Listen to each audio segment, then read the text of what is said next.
Ito na ang ikaapat na kamatayan mo. Bulong ni Kael, kasabay ng pagpihit pa nito ng kanyang espada nang papaikot sa dibdib ni Gregorio. Hiyaw ni Gregorio pagkatapos ay paglagot na ng kanyang paghinga. At bunot na ni Kael ang kanyang espada. Partida. Hindi pa tinatawag noon ni Kael ang 6 na maestro sa kanyang katawan. Mga kabagis, umpisahan ng paganahin ang ating mga imahinasyon sa paki ng subscribe button. Salamat!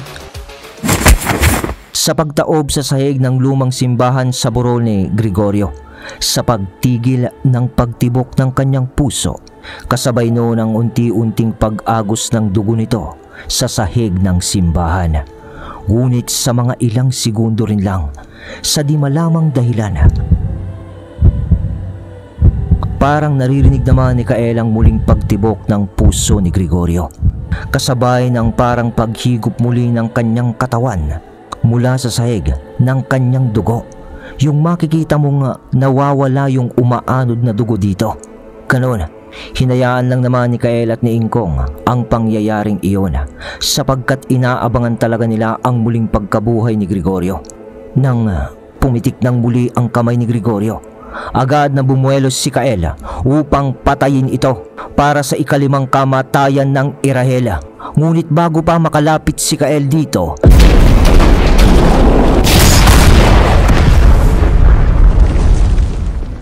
biglang sumabog na naman ang itim na usok mula sa kinalalagyan ni Gregorio. Samantalang sa labas naman ng simbahan ay wala na si Senyor Lucero at Asin, dahil sa inilipad na ni Senyor Lucero si Asin para mailayo kay Gregorio dahil sa hiyas nga. Kumbaga nung una ay ginawa lang napain ni Kael ang dalawa, si Camila at Asin, pati yung hawak nitong dalawang hiyas. At ngayon na lumabas na nga si Gregorio, ay kailangan ng mailayo ang mga hiyas o ang mga nagtatangan nito sa labanan, upang hindi na magkaroon pa ng pagkakataon si Gregorio na makolekta ang lahat ng hiyas nito.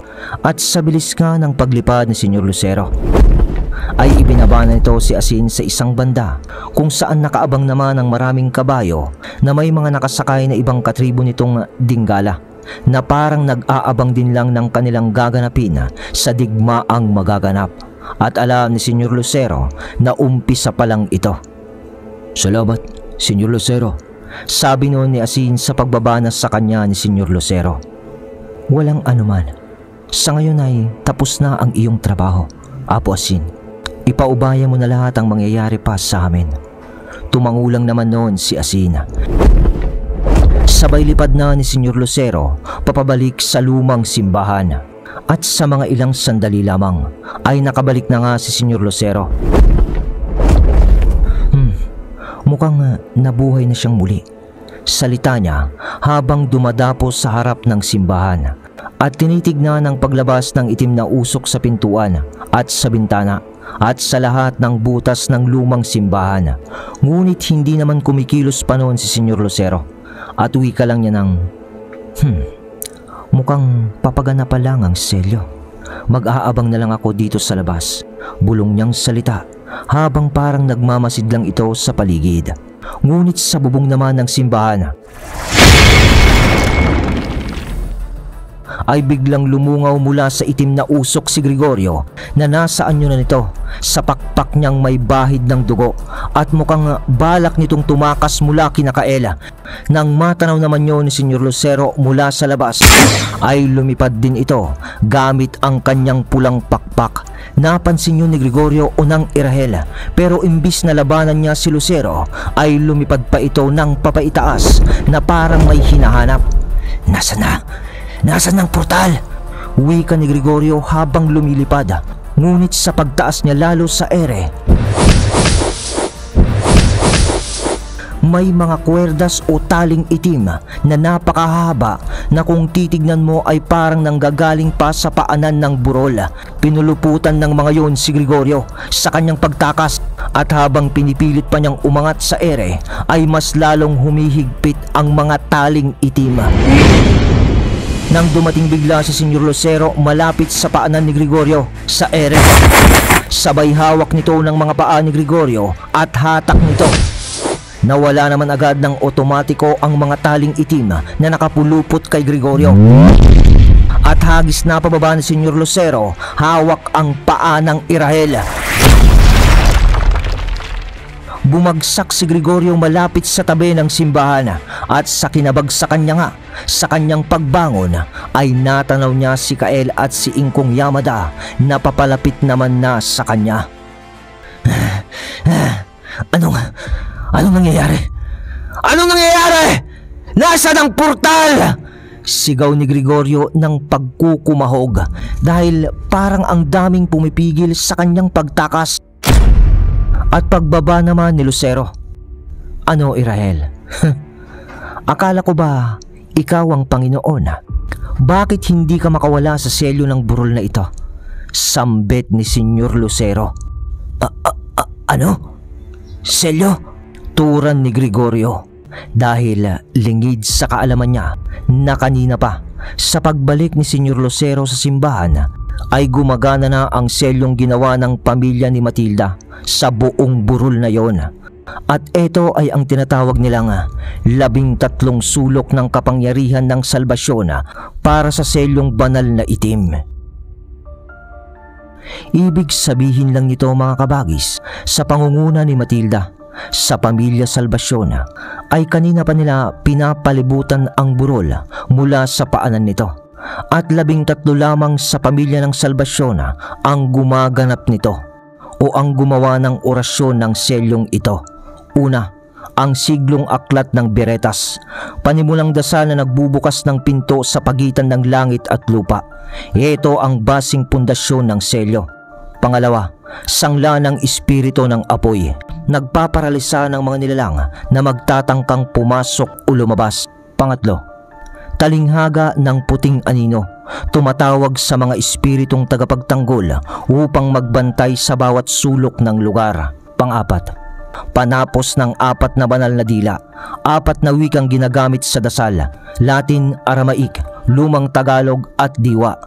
Pang-5, panikluhod ng 7 ama, 7 kaluluwang tagapagdasal mula sa mga anino ng salbasyon ang tinatawag upang ipagdasal ang lugar. Pang-6, takip ng mata ng Serafin, walang nilalang, kahit tagapagbantay ng langit ang makakakita sa loob ng selyo. Pang-7, kadena ni Silo, espiritual na kadena na bumabalot sa bawat entrada ng bintana at siwang, yon yung panali. Pang-8, paghinga ng inang bato, ginagawang buhay ang mismong sahig ng simbahan upang tumanggi sa kasamaan. Pang-9, laway ng timagmamanukan, sagradong langis na ipinapahid sa 4 na poste ng lugar upang makilala kung sino ang pinili. Pang-10, aklat ng talinghaga ng bituin, bumubuo ng hindi nakikitang kalasag sa ibabaw ng bubong at paligid. Pang-11, sigaw ng unang itinalaga, isang orasyon mula sa pinakamatandang membro ng salbasyon. Pang-12, kagat ng araw ng hating gabi, kapangyarihang pumipigil sa nilalang. At ang ika-13 na siyang gumaganap ay si Matilda na mismo, ay ang sumpa ng lihim ng pangalan. Isinasaad ang lihim ng pangalan ng selyo na hindi mabibigkas ng sinuman. Ito ang pinale ng selyo. At ang malupit na planong ito ay ginawa ni Lucero at ng kanyang asawang si Matilda upang ikulong na lamang si Gregorio sa loob ng selyo ng burol. At kung tatangkahin man niyang lumabas, ay hahadlangan siya ng mga panaling itim, oras na marating ang hindi makitang harang. At ang kahusayan ng selyong ito, hanggat hindi nabubuwag ang 13 tao o ang mga salbasyon, ay mananatili ito, na maske ang itim na portal ni Gregorio ay hindi niya magagawang sumunin. Nang sa kaganapan na nga, hanggang dito ka na lang, Gregorio, dahil ang buong burol na to ay nasa loob na ng selyo at kasama ng simbahan, ay dito na ang siyang magiging kulungan natin hanggat di ka namamatay. Uwi ka ni Kael. Samantalang hindi naman umiimik noon si Gregorio at sinasabi sa kanyang isip na nilinlang ako ng mga ito. Sinadya nilang palitawin ako dito upang ikulong para hindi ko na makuha ang kanilang mga hiyas. Pero di bale, nararamdaman kong isang itim na salamangka rin lang ito ang gumawa ng selyong ito at makakatakas pa rin ako dito. Alam kong digmaan ang hinahanap nyo. Sa tingin nyo ba, kayo lang ang nakapaghanda? Ito ang huling tagpuan, kaya sa huli, ako pa rin ang mananalo dito, sabi niya. Pero nang tumayo ito, biglang atake naman ni Ingkong Yamada ng pagsipa mula sa tagiliran ni Gregorio. Sinangga naman yun ng katawan ng sibat ni Gregorio, kasabay ng mabilis na paglitaw naman ni Senyor Lucero sa harap niya mismo. At habang nakasangga pa rin ang sibat nito, nakayukunon si Senyor Lucero na nakabuelo ang kanyang kanang kamay ng suntok ng todo. Kaya naman tinamaan sa sikmura si Gregorio at tumilapon ito. Nagpagulong-gulong si Gregorio pababa ng burol at nang natigil ito habang nakahiga pa sa lupa. Paglitaw naman ni Kael mula sa itaas at baon ng espada niya sa leeg ulit ni Gregorio.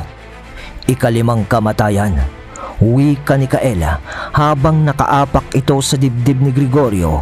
Hawak ang kanyang espada na nakatarak sa lalamunan ni Gregorio. At sa mga sandali nga na ito ay patay na nga ulit si Gregorio. So isa na lang at matatapos na siya. Ngunit alam ba natin kung ano ang mangyayari kung sakaling maabot na ang ika-6 na kamatayan nito? Malalaman natin yan dahil sa pagpapatuloy ng kwento ay tumalon si Kael lang papaatras mula sa bangkay ni Gregorio. Ngunit sa mga ilang segundo, muling narinig ni Kael ang pagtibok ng puso ni Gregorio. At bigla ang umangat na lang na parang poste na patayo si Gregorio. At sabi niya ng, "Kael! Gawin mo! Ako!" Di natuloy na salita ni Gregorio dahil sa di na yun binigyan ng pagkakataon ni Kael na kumilos pa. At bago pa malaglag ang ulo ni Gregorio sa lupa, 1,000 nga tol! Bigkas ni Kael.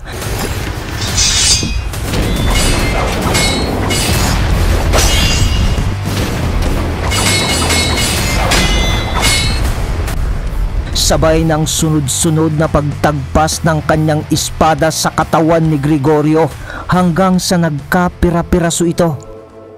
At pagkatapos gawin yun ni Kael, ay natangay nito ang abo ng katawan ni Gregorio. Napatigil hininga noon si Senyor Lucero at Ingkong Yamada sapagkat ang nasa isip nila ay tapos na. Tapos na nga ba ang laban? Tumahimik ang paligid. At kasabay ng paghinga ni Kael sa pagsukbit nito ng kanyang sandata na naging punyal na sa kanyang kaluban, ay alimpuyo naman ng malamig na hangin. Pero may naging kaganapan naman sa baba ng burol nang biglang namatay ang isang tagapagbantay ng selyo dahil sa pag-atake naman ni Lua. Ano? Hindi. Wika naman noon ni Matilda sa kabilang banda ng paanan ng burol nang maramdaman itong nabuwag na ang selyo ng burol na ginawa nila. At sa kaganapan naman sa tuktok ng burol sa mga sandaling ito, nang magdiriwang na sana sina Kael sa kanilang pagkapanalo, nang bigla na lang mas lalong dumilim ang kalangitan, kasabay ng pagkakarinig nila ng bulong sa hangin na parang orasyon ng dyablo.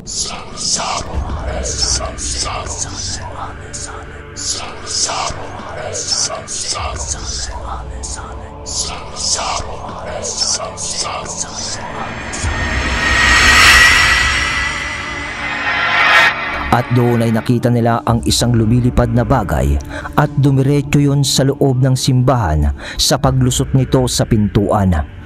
Sa pagbagal ng ating mga imahinasyon, napasigaw noon si Ingkong ng, "Kael! Ang libro ng Irahel! Yun pala yung pumasok na bagay sa simbahan. Astrabilose! Sigaw naman ni Kael upang makapasok ng mabilis sa simbahan para maampat kung ano man ang mangyayari sa libro ng Irahel sa loob. Nang malapit na nun si Kael sa bintana ng simbahan, sunod sa kanya si Senyor Lucero at Ingkong Yamada.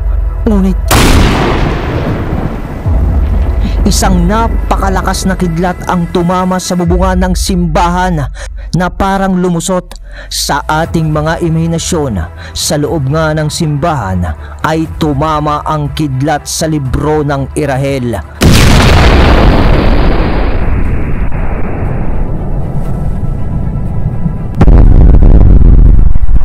Lumikha iyon ng napakalakas na pagsabog dahilan ng pananalsik nila Kael, Senyor Lucero at Ingkong. Nawasak noon ang simbahan. Samantalang sa silangang bahagi naman ng mga burol ay nakita naman nila Senyor Amador ang malaking pagsabog na iyon kasama si Isla at ang lupon ng mga gabunan. At sabi pa noon ni Senyor Amador nang, "Kael, anak, anong nangyari?" Bulong niya, sabay lingon sa lupon ng mga gabunan ng gubat lawig. At, "Humanda kayo! Humanda kayo! Mag-uumpisa na ang digmaan!"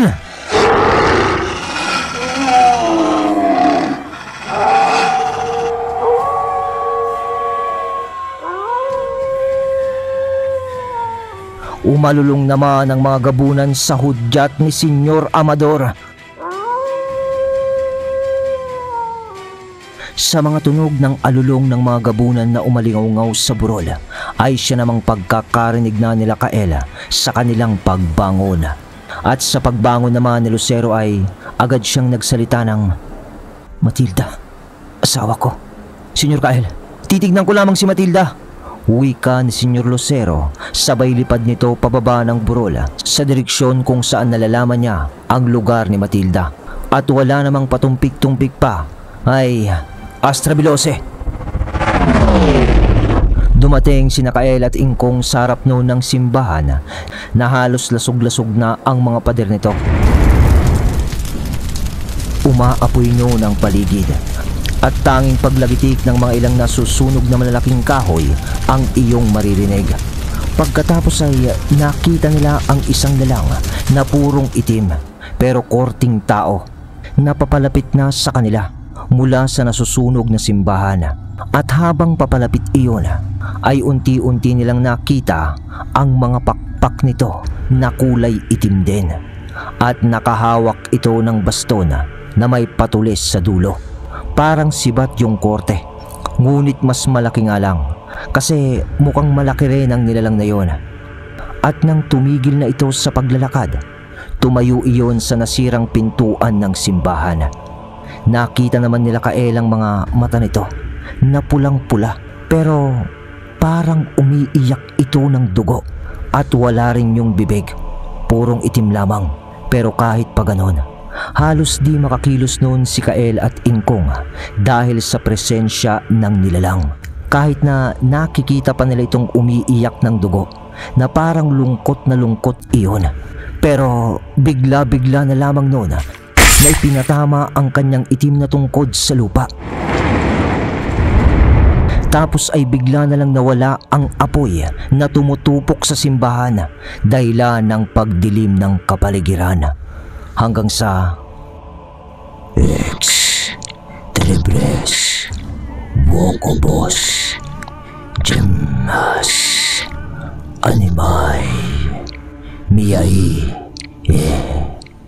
Inomini Antiquia Et Obscure Aperte Ape Portam Inferne. Nang marinig nila Kael ang nakakapangilabot na boses na parang nanggagaling sa ilalim ng lupa, ay biglang lumitaw si Camila at Asin sa harapan mismo ng nilalang na itim sa pamamagitan din lang ng itim na usok. Pagkatapos nun ay sa kabila ng burol, "Ama, ang mga hiyas, Uwi ka naman ni Isla kay Senyor Amador dahil nasa kanya pala ang sisidlan ng hiyas. Linusaw ng mga hiyas ang sisidlan na kinalalagyan nito at biglang lumipad ang mga yon patungo sa burol kung saan nandoon si Nakael. Samantala ay nang aaksyon naman sana ang dalawa upang iligtas si Asin at Camila. Mabilis, napakabilis, biglang nanalsik na lamang ang dalawa, si Camila at Asin, pagkatapos silang itulak ng nilalang na para bang may nahugot sa katawan ng mga yon. Ano? Uwi ka ng dalawa na halos sabay pa at lapit na lang nila kay Asin at Camila na nanalsik sa kanilang harapan. Nawala ng malay nun ang dalawa. Camila, Apo Asin, salita ni Kael ng paggising sa mga yon. Kael, tignan mo! Sipat ni Ingkong sa lalang at sipat din ni Kael. Doon ay nakita nilang dahan-dahan nang pumapasok sa katawan ng itim na nilalang ang 6 na hiyas. Lumubog yun sa kanyang katawan. Kael! Siya ang Irael! Sigaw ni Ingkong. Pero bigla nang umangat sa ere nun ang itim na nilang, sabay kumpas ng kanyang baston at tunog na naman ng boses na konkretong set mew. Biglang nanahimik ang kapaligiran nang nabanggit ang mga salitang yun, hanggang sa napalingon si Nakael sa kanilang likod at doon ay nakita nila ang hukbo ng mga aswang na papaakyat na sa burol. Alright mga kabagis ko, yun! Ibang klase na naman yung episode natin. Whew! Grabe! So ayun, pero malapit pa lang ito sa finale ha. Abangan na lang natin yung part 57 natin.